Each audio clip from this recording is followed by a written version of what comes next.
আসসালামু আলাইকুম dear viewers, আজকে আপনাদের সামনে আরেকটি নতুন লেসন নিয়ে হাজির হলাম। হ্যাঁ, প্রতিদিন নতুন নতুন লেসন নিয়ে আপনাদের সামনে হাজির হই এবং অত্যন্ত গুরুত্বপূর্ণ ট্রান্সলেশন কিভাবে করা যেতে পারে বা সুন্দরভাবে কিভাবে ইংরেজি কথোপকথন করা যেতে পারে সেই লক্ষ্যে সেই ধরনের শব্দার্থ, সেই জন্য বা ভোকাবুলারিজ বা সেই ধরনের সেন্টেন্স নিয়ে হাজির হই। তো চলুন দেরি না করে লেসনটা শুরু করা যাক। প্রথমটি হচ্ছে টেক টু, কোনো দিকে যাওয়া। কাউন্ট টু, নাম্বার, গণনা করা। ট্রাস্ট ইন, কাউকে বিশ্বাস করা। Have the slightest trust in somebody, এই এসবি অর্থ হচ্ছে সামবডি। এই SB equal to somebody, STS equal to যখন আমরা যেখানে পাবো সেখানে বুঝতে হবে এটা সামথিং। আচ্ছা, have the slightest trust in SB মানে একটু বিশ্বাস না থাকা বা না করা, মানে কারো উপরে একটু বিশ্বাস না থাকা, কারো প্রতি। ট্রাস্ট সামবডি উইথ সামথিং, কাউকে কোনো কিছু দিয়ে বিশ্বাস করা, কাউকে বিশ্বাস করে কিছু দেওয়া, এই এসটিএস হচ্ছে এই something. Put one's trust in somebody, কারো প্রতি বিশ্বাস রাখা।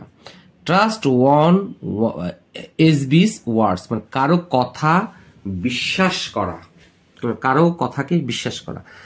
সাফার হচ্ছে কষ্ট ভোগ করা, ইন সাইলেন্স হচ্ছে নীরবে। তো এগুলো যদি আমরা না বুঝি, এক্সাম্পল ফলো করলে আমাদের ক্লিয়ার হয়ে যাবে। প্রথমটি হচ্ছে টেক টু, কোন দিকে যাচ্ছ।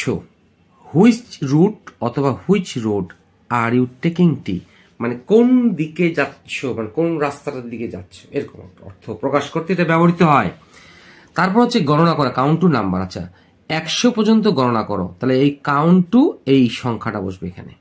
আশা করি বোঝাতে পেরেছি। 100 পর্যন্ত গণনা করো হচ্ছে কাউন্ট টু এর পর এই 100 সংখ্যা, যে সংখ্যাটা কথা বলবো সেটা এটার পরে বসবে। এখন আসি ট্রাস্ট ইন, কাউকে বিশ্বাস করা। মেয়েটির বাবা মা তাকে বিশ্বাস করে না। The parents of the girl do not, present infinite tense, যেহেতু সাবজেক্ট বহুবচন সেহেতু এটাও ডু নট, ডাজ নট হয়নি, সেখানে ডু নট বসলো। এই ট্রাস্ট ইন হার, কারোর প্রতি বিশ্বাস রাখা, মানে তার মেয়েকে সে বিশ্বাস করে না। এখন আসি have the slightest trust in somebody, কারোর প্রতি ন্যূনতম বিশ্বাস রাখা। আমি তোমাকে একটু বিশ্বাস করি না, তাহলে কি হবে, করি না মানে আমার নাই, তাহলে আই ডোন্ট নেই have the slightest trust in, এটা মুখস্থ করে রাখা লাগবে আমাদের। তারপর এই ব্যক্তির নাম বসবে, যাই ব্যক্তিকে আমরা বিশ্বাস করি না তারপর এই তার নাম বসবে বা তার প্রোনাউন বসবে, কথা অবজেক্ট বসবে। তাহলে I do not have the slightest trust in you, আমি তোমাকে মোটেও বিশ্বাস করি না, মানে একটুকু বিশ্বাস করি না। এখন আসি ট্রাস্ট সামবডি উইথ সামথিং, কাউকে কোনো কিছু দিয়ে বিশ্বাস করা। তো এখন দেখি, আপনি আমাকে টাকা ভর্তি ব্যাগটা দিয়ে বিশ্বাস করতে পারেন, তার মানে ইউ ক্যান বিশ্বাস করতে পারেন। ট্রাস্ট এই verb one, can could shall শুডের পর মে মাস্টের পর আমরা ভার্ব ওয়ান বসাই। Trust me with the bag, আমাকে ব্যাগটা দিয়ে বিশ্বাস করতে পারেন কি এই কন্টেইনিং মানি, টাকা ভর্তি ব্যাগটা দিয়ে, টাকা ভর্তি ব্যাগটা এই কন্টেইনিং মানি, যেটা টাকা দিয়ে পরিপূর্ণ আছে, টাকা ভর্তি ব্যাগটা দিয়ে আমাকে সহযোগিতা বিশ্বাস করতে পারেন। এখন আসি put one's trust in somebody, কারোর প্রতি বিশ্বাস রাখা। আপনি আমার প্রতি বিশ্বাস রাখতে পারেন।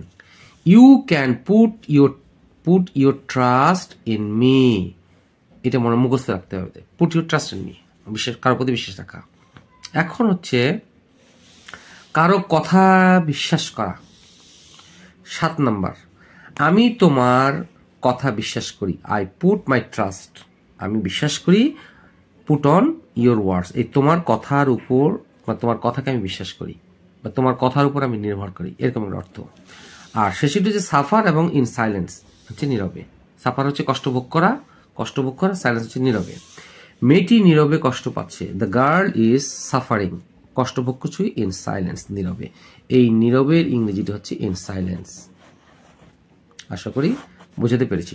আশা করি আপনাদের লেসনটি ভালো লেগে থাকলে অবশ্যই লাইক, শেয়ার, কমেন্টস করবেন। এই লেসনের মাধ্যমে আপনারা খুব সুন্দর সুন্দর বাক্য শিখেছেন বা শিখতে যাচ্ছেন, আমি আশা করছি। সে প্রত্যাশায় ভালো থাকবেন, সুস্থ থাকবেন। আসসালামু আলাইকুম।